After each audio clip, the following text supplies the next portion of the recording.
Assalamualaikum warahmatullahi wabarakatuh. Salam. Selamat pagi, salam sejahtera rekan-rekan semua. Kembali lagi bersama kami Indonesia HR Solution dari kami iGrowth Indonesia Channel. Seperti moto kami Value and Solution, hari ini kami spesial akan membahas tentang Omnibus Law, antara harapan dan pertentangan, dan ini merupakan topik yang sangat hangat. Berbulan-bulan kita diskusi di IR Discuss atau di kajian-kajian industrial relation, dan hari ini spesial, kita hari ini kedatangan Ibu Presiden kita, Ibu Mira Sumirat. Saya sapa dulu dari Presiden Aspek Asosiasi Serikat Pekerja. Selamat pagi Ibu. Assalamualaikum warahmatullahi wabarakatuh. Sehat Ibu? Sehat alhamdulillah. Alhamdulillah. Dan juga kita akan ditemani nanti oleh Pak Denny Makarim, founder The Hand Partners. Selamat pagi Pak Denny. Selamat berjumpa kembali. Ya, kita seringnya berdua ya Pak. Kita sering berdua. Sekarang kita bertiga. Sekarang kita bertiga. Jadi karena hari ini genap ganjil, hari ini ganjil kita bertiga. Ya, ini spesial hari ini sekali lagi. Puji syukur kita hadirat Allah Subhanahu Wa Taala yang telah memberikan kita nikmat sehat serta kesempatan. Hari ini kita spesial ya, akan membahas tentang Omnibus Law, antara harapan dan pertentangan, dan agak memang harus kita datangkan ya narasumber yang memang fokus pada pembahasan ini dan terus menyuarakan tentang keadilan tentang perundang-undangan atau hal-hal normatif di negara ini terkait peraturan untuk ketenagakerjaan. Dan hari ini sekali lagi saya sampaikan tadi kita kehadiran Presiden Aspek Ibu Mira Sumirat. Baik, rekan-rekan semua yang hari ini sedang memantau channel kami di YouTube, di Facebook maupun di podcast, silakan nanti kalau ada pertanyaan langsung dilayangkan di kolom komentar ya. Kita akan jawab juga pertanyaan-pertanyaan dari teman-teman semua. Dan untuk itu kita akan mulai nanti sejak sekarang pukul 10 sampai pukul 12 ya. Oke, saya mulai saja. Baik, hari ini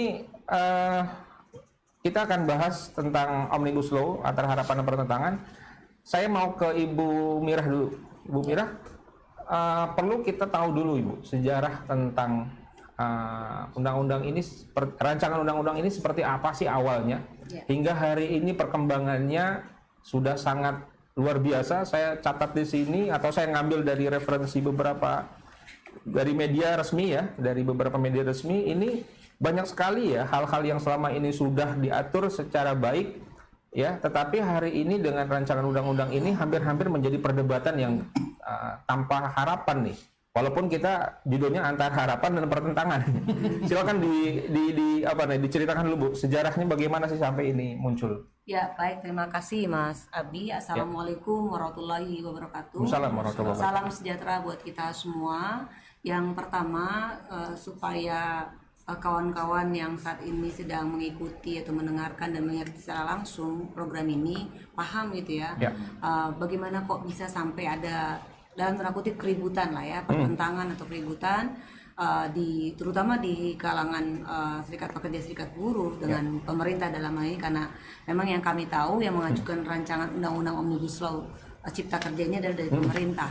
Awalnya memang ini sejak Desember kami dari Konfederasi Serikat Pekerja Indonesia atau KSPI, yang di dalamnya tentu ada Asosiasi Serikat Pekerja Indonesia atau Aspek Indonesia, sudah mulai menyampaikan mengkritisi ya, menyampaikan kritik kepada pemerintah saat itu, karena kami memang sudah mendengar ada yang namanya RUU Omnibus Law Cipta Lapangan Kerja. Jadi awalnya namanya RUU Omnibus Law Cipta Lapangan Kerja. Ada lapangannya ya? Ada lapangannya. Akhirnya kami singkat RUU Omnibus Law Cilaka. Nah, ini udah nyambung banget nih. Kenapa nyambung?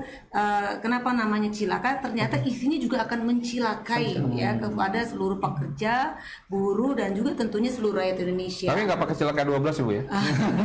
Ini bukan 12 lagi, ini kayak 100 kan. Saking banyak menariknya ini isi daripada RUU Omnibus Law Cipta Kerja ini sangat merugikan ya. Nah, di saat itu di bulan Desember 2019 kami sudah menyampaikan ya kritik dan sangat keras juga, dan kemudian di kurang lebih di bulan Februari tahun 2020 kami sudah melakukan aksi untuk pertama kali untuk menolak keberadaan RUU Omnibus Law Cipta Lapangan Kerja. Saat itu kami nyebutnya Cilaka. Nah, kenapa kami menyampaikan ketidaksetujuan kami itu karena ternyata RUU Omnibus Law Cipta Lapangan Kerja yang saat itu ya, saat itu ternyata yang dalamnya sangat ada kaitannya atau keterkaitan dengan pekerja atau buruh, selama ini stakeholder yang terkait dalam hal pekerja atau buruh tidak pernah dilibatkan. Itu menjadi sebuah persoalan, tidak pernah ada pelibatan itu sejak awal. Jadi kami heran loh, ini kok tiba-tiba muncul RUU Omnibus Law Cipta Lapangan Kerja yang namanya saat itu, tapi kami sendiri nggak tahu menahu. Nah, akhirnya wajar kita terus melakukan protes keras saat itu, dan kemudian dalam tanda kutip kita ada sebuah, ya saya kira bukan ancaman ya, kita ada niat besar pada saat itu akan melakukan aksi untuk rasa besar-besaran. Tapi Maret 2020 pertengahan kalau nggak salah ada pandemi COVID-19. Nah, di sini kami agak dan tanda kutip terhenti sejenak gitu ya, tetapi meskipun itu kami terus melakukan perlawanan di media sosial. Nah, saat itu ketika sudah kelihatan di pertengahan COVID-19 ini di sekitar bulan April, Mei gitu, pemerintah sudah mulai gerah gitu ya, dan tanda kutip akhirnya kami dilibatkan kirain kita para pekerja buruh dilibatkan itu duduk bersama lagi, atau beda dari A sampai Z atau dari pasal 1 dari definisi sampai penutup. Ternyata enggak dilibatkan, ternyata hanya untuk disosialisasikan, disampaikan informasi. Ini loh, kami waktu itu sempat diundang di kantor Kementerian Kemenko Perekonomian. Kirain kami saat itu mau dibuka, dibedah draftnya. Kami tanya mana Pak draftnya gitu. Nah, ternyata mereka hanya menyampaikan nih loh ada RUU Omnibus Law Cipta Kerja, dan mereka selalu menyampaikan kepada kami, enggak kok belum final, belum selesai. Tapi feeling kami menyatakan itu sudah selesai, dan betul adanya saat itu sudah di drop, ternyata beberapa bulan kemudian di drop ke DPR, artinya bolanya kan di DPR. Sedangkan DPR juga mungkin juga ya saya positif aja ya dengan DPR saat itu. Dia menerima itu. Mereka DPR ini mereka berpikir ini sudah selesai. Jadi kalau saya nggak tahu ya Mas Denny, yang saya tahu sih sepahaman ilmu saya ini, bahwasanya ketika pemerintah gitu ya pemerintah atau DPR dalam membuat rancangan undang-undang apapun itu, artinya harus mengadakan yang namanya audiensi. Kemudian komunikasi. Artinya harus diajak dulu, misalnya undang-undang rokok tembakau misalnya, artinya kan dia harus ngajak dong stakeholder yang terkait untuk itu. Ini jelas-jelas tentang rancangan undang-undang Omnibus Law tentang cipta lapangan kerja, tapi nggak ada peran buruh atau peran pekerja di sana gitu loh. Artinya ini yang menjadi kenapa saat itu kita melakukan protes keras. Saya yakin sekali kalau ini dari awal saja pemerintah mengajak bersama, duduk bersama, dengan tentu ada niat baik di sana, para pekerja, pengusaha, dan pemerintah sendiri duduk sebelum dimasukin ke dalam DPR RI sebagai rancangan undang-undang itu, saya kan nggak ada kejadian kayak gini. Gitu. Ini masalahnya nggak pernah diajak bersama. Itu yang pertama. Saya mau bicara latar belakang. Yang kedua, masuk nih poin-poin materi.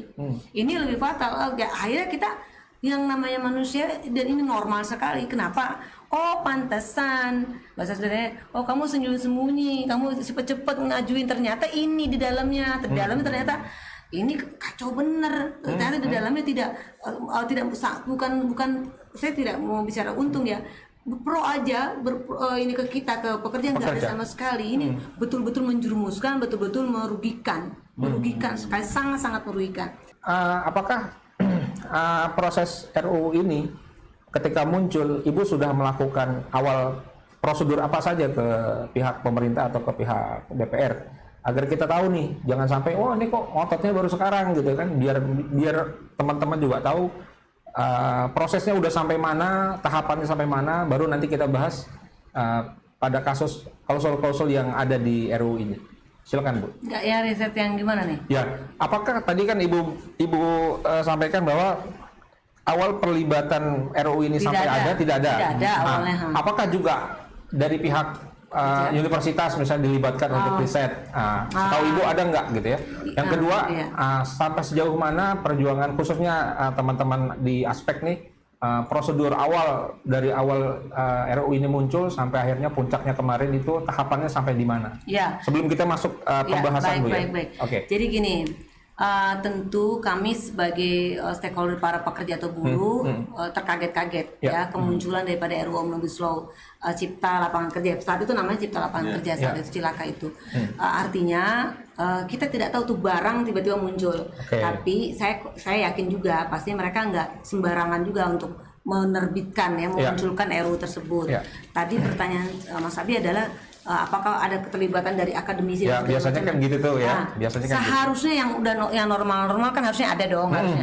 Nah, ini sedikit informasi aja yang saya tahu ya. Saya informasi dari Pak Iqbal gitu ya. Bahwasannya, dan Pak Iqbal sudah menyampaikan itu juga di depan halayak ramai di DPR dan lain sebagainya, bahwasannya pada saat itu pernah memang ada, beliau pernah berkomunikasi, disampaikan informasi bahwasannya ada semacam kayak akademisi ahlinya gitu dari universitas mana, beliau disuruh membuat draft tersebut. Tetapi ketika draft itu jadi, si akademisi itu, si ahli itu kaget, ternyata tidak sesuai dengan apa yang dia buat. Beliau menyampaikan kepada Pak Iqbal, saya lupa namanya, jadi Pak Iqbal, saya juga kaget waktu saya buat tuh nggak kayak gini, kok ini berubah total gitu. Artinya pertanyaan Mas Abi adalah apakah ada keterlibatan? Pastinya ada, tapi yang mungkin ya kami juga nggak pernah dikasih tahu gitu, yang mungkin ya tadi hanya untuk menggugurkan semacam kayak kewajiban saja, mungkin prosedurnya prosedur mereka ya di pemerintah dan sebagainya. Itu yang pertama. Nah, yang kedua, kalau menurut saya gini, ini kan kita woro-woronya nih protesnya ini saking kencengnya, mereka nggak nyaman gitu ya. Kemudian jangan salah, mungkin Mas Abi dan Mas Denny pernah mendengar ada tim kerja yang sekarang sudah dilakukan di Kementerian Tenaga Kerja, terdiri dari pekerja, pengusaha dan juga Kementerian Tenaga Kerja. Itu sebelumnya jangan salah, itu sebelumnya hasil lobby dari 3 presiden konfederasi, yaitu pertama dari Presiden Konfederasi Serikat Pekerja Indonesia atau KSPI Pak Iqbal, kemudian 1 Presiden Konfederasi Serikat Pekerja Seluruh Indonesia PSI-nya Pak Andi Gani, dan Presiden Konfederasi Serikat Buruh Seluruh Indonesia Bu Eli. Ini beliau menghadap Pak Jokowi. Nah, di situ disampaikan oleh ketiga presiden konfederasi yang memang masanya cukup lumayan banyak itu, menyampaikan Pak keberatan, dan kemudian alhamdulillah ya kami memberikan apresiasi juga kepada Pak Jokowi. Kemudian usulan daripada kawan-kawan 3 presiden itu untuk membuat sebuah tim yang dilibatkan terdiri dari 3 unsur Tripnas, yaitu dari pemerintah, pengusaha dan pekerja, akhirnya diakomodir tentunya setelah melalui proses-proses tadi. Nah, di saat itu sudah terbentuk ya, di hari pertama ini, saya biar orang-orang tahu aja nih ya, di hari pertama tim kerja tersebut Pak Iqbal menanyakan kepada Bu Menteri Tenaga Kerja. Saat itu menyampaikan, kita sudah menyiapkan draft ya. Draftnya itu Undang-Undang 13 tahun 2003, kemudian RUU Omnibus Law Cipta Kerja, kemudian usulan dari kita. Nah, itu dia kita 3 tandingan tuh. Sistematis ya. Sistematis dan lebih fair. Dan Pak Andi Gani pun sudah menyiapkan juga draft yang sama gitu ya. Nah, sebelum dimulai beliau menyampaikan apakah hasil daripada kita tim kerja ini nanti hasilnya bisa nanti dibawa ke DPR sebagai memang rujukan. Sayangnya pada saat itu kurang lebih dari pemerintah menyampaikan bahwasannya ya enggak, di sini hanya untuk sebagai masukan, sumbang saran aja. Ya ngapain gitu loh. Sedangkan kita tanya para pengusaha juga ternyata enggak nyiapin draft, udah pakai gitu aja lah. Artinya ngapain kita sia-sia ngomong doang di sini. Akhirnya Pak Iqbal dan Pak Andi Gani timnya mengundurkan diri, keluar dari tim itu. Nah ini yang sangat disayangkan. Padahal kan Pak Iqbal dan Pak Andi Gani merupakan konfederasi yang cukup besar gitu ya. Ini sangat disayangkan ketika mereka keluar dari itu. Ini sangat disayangkan nih. Sangat disayangkan gini, tim yang tadi itu terus bekerja gitu loh. Padahal kan sudah dalam tanda kutip udah cacat. Jadi sudah nggak ada unsur pekerjaannya lagi di sana. Ada unsur pekerjanya, tetapi unsur pekerja yang lain gitu ya, gitu loh. Artinya maksud saya ya kan ya tadi dari awal saya bilang ini hasil lobby daripada 3 presiden itu, gitu. 3 presiden konfederasi. Tapi ketika dua dari 3 presiden konfederasi itu mengundurkan diri dari tim, artinya harusnya ditinjau ulang kembali gitu loh. Padahal jelas mandatnya kalau menurut kami, menurut saya gitu ya, Pak Jokowi itu meminta ya tadi untuk dibahas, pengen kita ya dibahas tadi dari definisi sampai penutup. Betul. Dari pasal per pasal gitu loh, nggak hanya sekedar apa yang menjadi ini usulan kemudian kita tahu nggak begitu gitu loh. Itu kan sama aja kayak rapat RT lah. Ya gitu Mas. Nanti kita masuk ke item per item ya, teman-teman semua, agar kita jelas dan tuntas untuk memahami setiap klausul ini. Nanti Bu Mirah dan Pak Denny juga bisa masuk. Saya ke Pak Denny dulu. Sebagai praktisi IR nih, melihat RUU Omnibus Law ya, lebih ke praktek industrial relation di lapangan, Pak. Apakah semakin berat atau semakin enteng nih kayak begini? Dengan saya lihat sih dengan banyaknya draft yang dirubah ya dari undang-undang yang selama ini ada. Bahkan hampir 180 derajat ini bukan lagi penyesuaian tapi penggantian. Ya, kalau saya bilang mengganti bukan menyesuaikan. Biasanya kan ada penyesuaian tuh. Nah, bagaimana menurut Om Denny ini terkait sebagai praktisi IR dalam konteks kedepannya? Ya, terima kasih Pak Abi. Jadi gini, teman-teman sekalian, yang perlu kita pahami kalau menurut saya nih ya, kita melihat, kita penting untuk melihat nih, bagaimana sebenarnya kondisi hubungan industrial atau dalam bahasa kerennya kita sebutnya IR, Industrial Relation.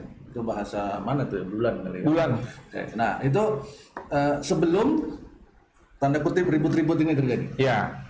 Pertanyaannya adalah apakah kondisi hubungan industrial kita selama ini sebelum Muncul. RUU Omnibus Law Muncul. Cipta Lapangan Kerja berubah menjadi Cipta Kerja itu muncul, apakah kondisi hubungan industrial kita sudah bagus? Ya kan? Apakah sudah harmonis? Ya. Apakah kalau lebih jauh lagi kita ngomong, kita bicara tentang RUU, berarti tujuannya kan ini untuk kepentingan rakyat ya. Iya, betul. Nggak hanya ngomongin pekerja, tapi rakyat semua gitu. Karena anak-anak kita, adik-adik kita nanti kan jadi pekerja juga. Nah, apakah rakyat kita juga memang sudah dalam posisi yang apa namanya? Saya mungkin mohon maaf ngambil istilahnya sejahtera. Ya. Apa sudah dalam posisi yang bagus seperti itu? Sehingga kita perlu melakukan perubahan-perubahan. Itu dulu kan kalau kita melakukan improvement itu kan pasti harus ada analisa ya Pak Aldi ya. Ibu Mira, kalau kita mau improve nih, ruangan ini nggak bagus, ya kan?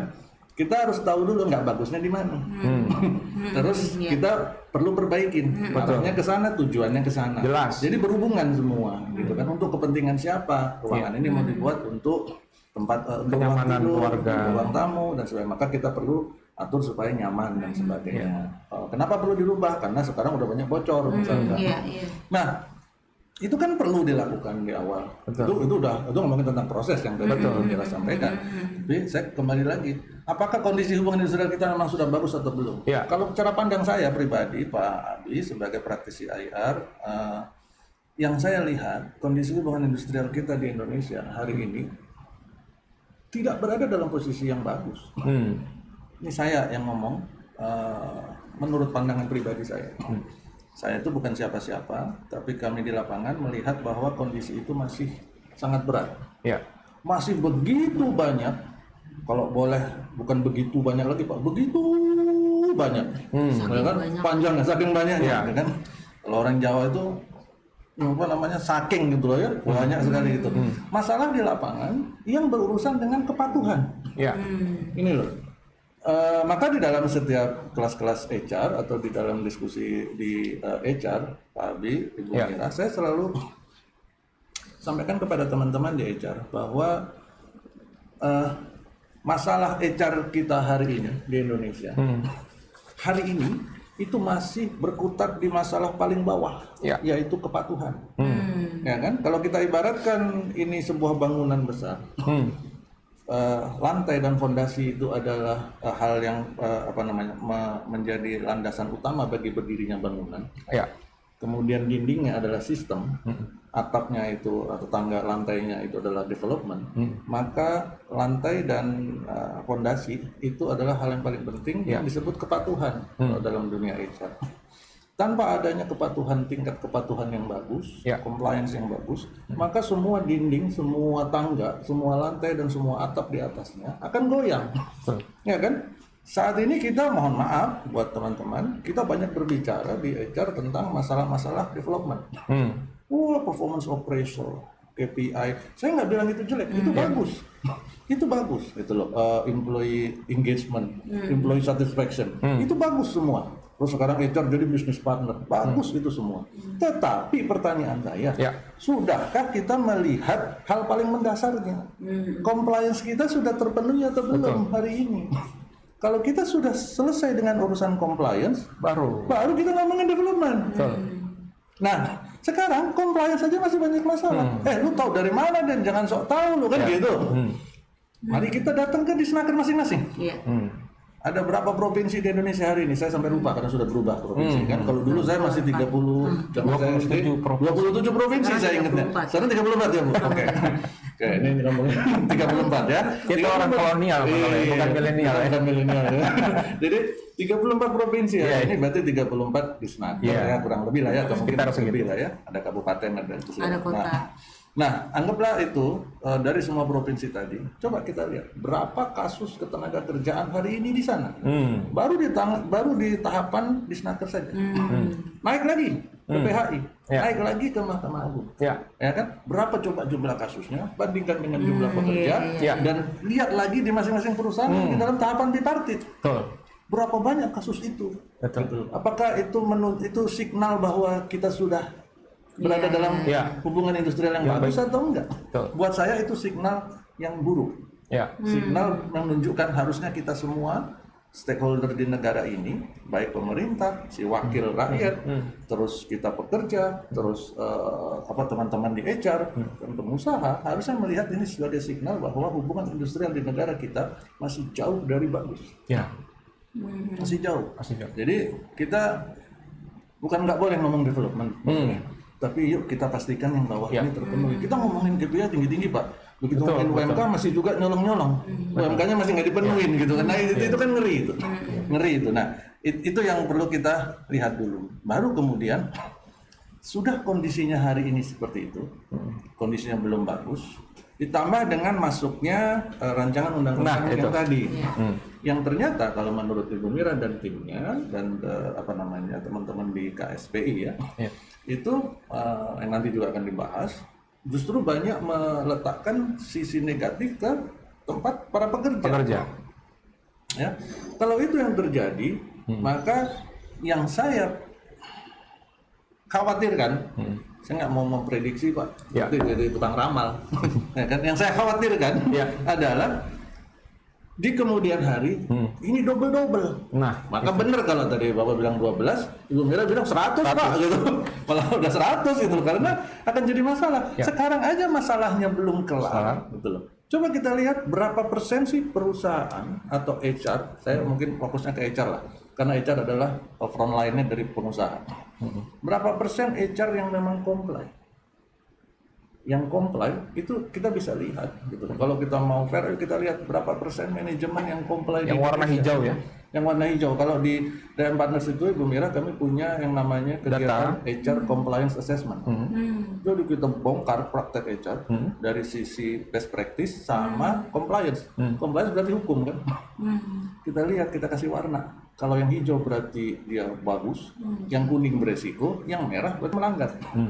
Itu kita siapkan. Nah, berapa banyak yang hijaunya besar? Dari sekian perusahaan yang kami lakukan kegiatan itu, ternyata belum ada satupun yang hijaunya mayoritas. Belum ada satupun yang hijaunya mayoritas. Yang mayoritasnya kuning sama merah. Itu gitu loh. Nah, coba kalau itu dilihat. Terus kondisi seperti itu hari ini, ditambah dengan aturan ini, kebayang nggak kita ini? Sudah jatuh ketimpa tangga. Nah, saya ngelihatnya, saya khawatirnya ke sana. Kalau saya lihat bukan sudah jatuh ketiban tangga, tapi sudah jatuh ketiban gerasi. Nah, ketiban garasinya sekalian ya, bukan cuma tangganya, garasi-garasinya semua, atapnya sekalian. Jadi berat. Itu kalau Pak Abi tanya bagaimana cara pandang saya, peluang ke depan saya khawatir ya. Makanya memang sangat mengkhawatirkan. Ini mengkhawatirkan. Kalau bahasa kerennya itu ngeri sedap. Ya. Gitu. Ya. Ini yang perlu kita sorot sebenarnya. Betul. Gitu Pak Abi. Jadi belum selesai persoalan dan hubungan industrial yang masih carut marut. Di satu sisi ini udah ada Betul. Kenapa sih nggak diselesaikan dulu yang tadi Kepatuhan gitu loh. Yuk kita kepatuhan hukum dan sebagainya. Kita coba.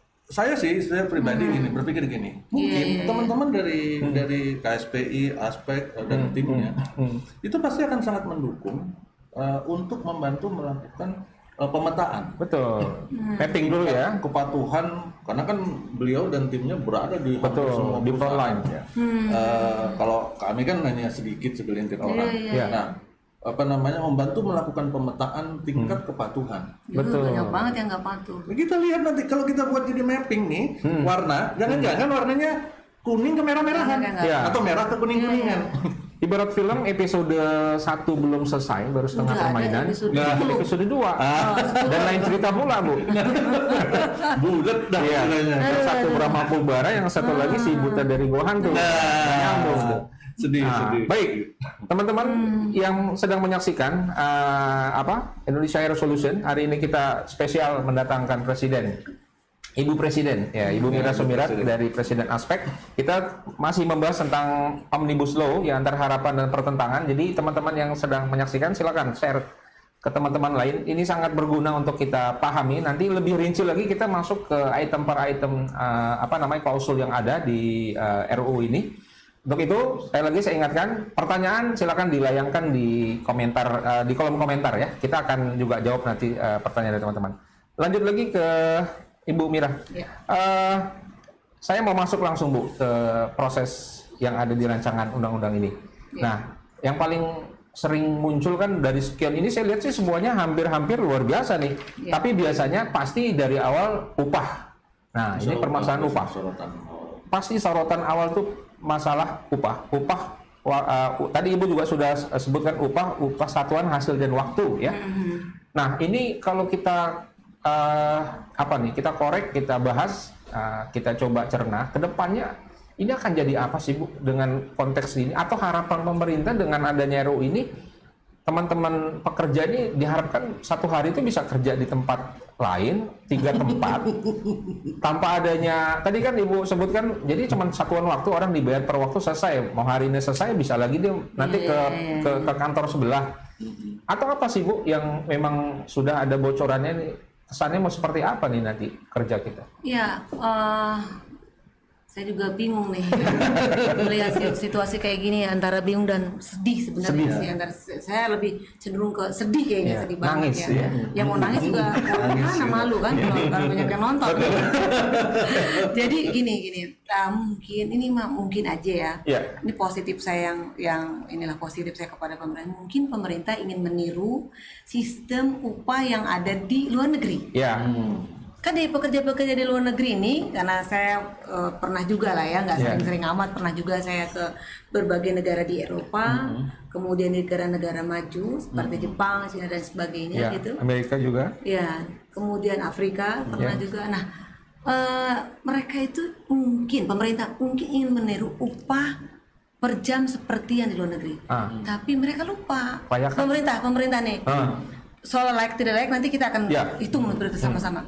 Lupa, mereka luar negeri itu pekerja-pekerja yang ada di luar negeri atau negara-negara maju sana memberikan upahnya per jam kepada pekerjanya, kepada buruhnya per jam, karena jaminan sosial sudah selesai. Nah, itu garis bawahnya ya. Di sana itu kesehatan gratis, pendidikan gratis, pensiunnya cakep, kemudian juga dapat subsidi perumahan, transportasi disubsidi, sampai ada beberapa juga yang gratis transportasinya. Artinya ketika mereka rakyatnya sudah tidak memikirkan lagi yang biaya rutin per bulan itu, kemudian dikasih upah per jam nggak ada masalah. Betul. Ditambah per jamnya keren, gede, nggak ada upah per jam 17.000 di sana. Kalau $700.000 boleh ya Bu? $100 lebih lah per jam. Itu pun untuk orang-orang asing dalam tanda kutip yang mohon maaf nih ya, yang servis dan sebagainya. Kalau cuman segitu, cuman bisa makan, minumnya tidak boleh teh botol sosro. 17.000 cuma dapat minum Mbak. Saya udah mau tadi sedih lagi nih. Jangan dibahas lagi. Nah praktek itu ternyata sebelum RUU Omnibus Law Cipta Kerja ini diundang-undangkan ditandatangani, ternyata sudah ada prakteknya sekarang. Banyak ya, kalau kata Bu Mira apa aja PT-PT nanti di luar sini lah saya jelaskan ya. Banyak perusahaan baik itu di anak-anak perusahaan BUMN maupun swasta telah melegalisasi, telah mengimplementasi, telah melaksanakan upah per jam itu. Ini kan kok hanya harian coba.